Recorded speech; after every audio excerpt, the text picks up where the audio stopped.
Ferdinand, Indiana has always been staunchly patriotic. Today, the community is anxiously awaiting the return of soldiers from deployment in Iraq.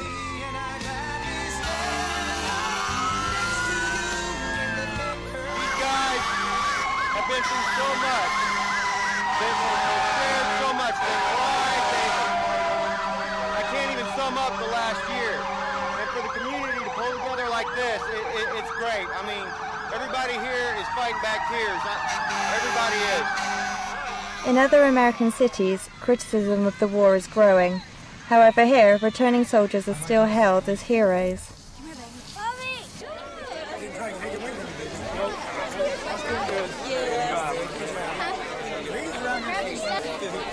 Zach Fromey is a member of the National Guard and a volunteer militiaman. Traditionally, the National Guards only served in America, but pressure on the military means they can now be deployed overseas on tours of up to 2 years. Zach has spent a year and a day in Iraq.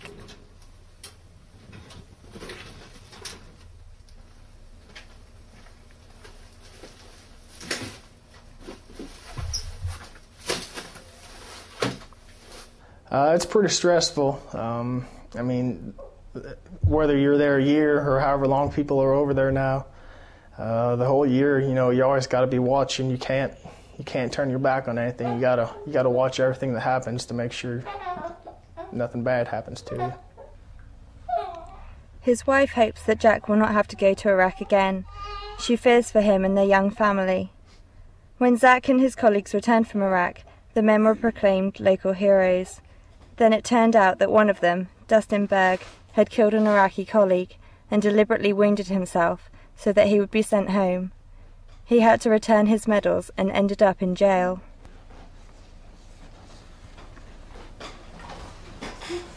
Everybody's got the right to self-defense. I could see how something like that would happen. I mean, you got to watch out for yourself. It's easy for stuff to go wrong. If you think something's going wrong, you know, you're going to do something to try to stop it. Kathy Tretter is owner of the local newspaper, Ferdinand News. The story of the war veteran who was celebrated as a hero and then convicted of murder shocked the whole community. People were ambivalent about the war, but they want to support the people who fight, the heroes, and Dustin was perceived to be one of those. So that was a tough story. The town of Ferdinand lies south of Indiana in the so-called Midwest America. The name of the town is derived from the Austrian Habsburg Emperor Ferdinand I.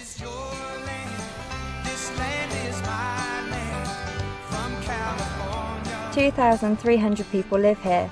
Many originate from the Austro-Hungarian Empire in South Germany. A pastor founded the settlement in 1840.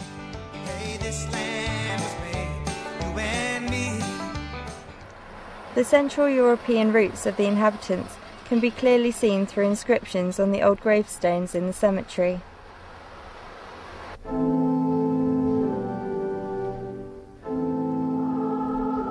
Ferdinand is also home to the largest Benedictine convent in America. It houses 182 nuns, and each year they are joined by around 2 new postulants. The community is regarded as the social conscience of the region. Several nuns work in the local hospitals and schools. They have made no effort to hide their rejection of the Iraq War, protesting against the invasion through public announcements, seminars and petitions. The devastation to the people of Iraq has been tremendous, and then we always come back to the killing of our own American forces that are over there. So from the beginning, it has not been good news for the American people or for the Iraqi people as far as that's concerned. In the local high school, posters of September the 11th, 2001 hang from classroom walls. Traditionally, 1 in 10 students goes on to join the Army or National Guard, but in the last year that statistic dropped to a mere 3%. At the same time, President Bush is planning to send over 20,000 additional troops to Iraq. The feeling of doubt and hesitation over the troop build-up is growing, not only among politicians in Washington. The number of skeptics is also increasing in Ferdinand. The high point of the scholastic year is the selection of the most popular couple among the final year students, an event that temporarily overshadows the controversy over Iraq.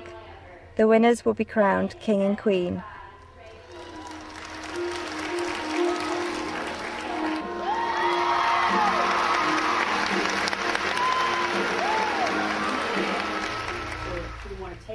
On our behalf, the teacher asks the students if any of them has a family member who either is currently in Iraq or has served there. There is an almost universal show of hands. Very good. Keep them open until I tell you to put them down. We're killing way too many people just because, and I don't know, a lot of people don't even know why we're killing a lot of people or why we're being killed. If I get killed, then I get killed. And if I'm fighting for my country, that's okay. But this patriotism is no longer universally shared. In the local bars, most people believe that as more and more Iraqi civilians are killed, the resistance is bound to intensify. Some people are even openly questioning the president. Well, I don't agree with it, but I think our president's an idiot, so I'll be glad when he gets out of office and we have someone else in there. Because we have to help them set a democracy. I mean, if we leave them now, they're going to be lost. I'm afraid it's a mistake. I'm afraid it's another Vietnam. And I think that we should try to get out and bring them home as soon as possible. John Marks's cousin was hit by a grenade during the war. He was the first soldier from the local region to fall in Iraq. Iraqi was in the Marines.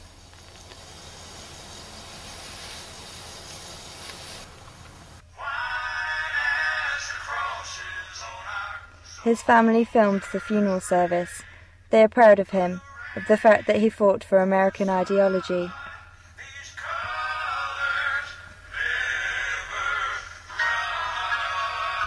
The tough part is losing lives of our families and our people, but it's going to be for the good of us. It's going to be for the good of the country and for everyone else. Over 3,100 American soldiers have been killed in Iraq so far, but you rarely see pictures of the coffins coming home. The media glosses over the casualties. Nevertheless, to an increasing majority of Americans, the cost of this war is no longer justifiable.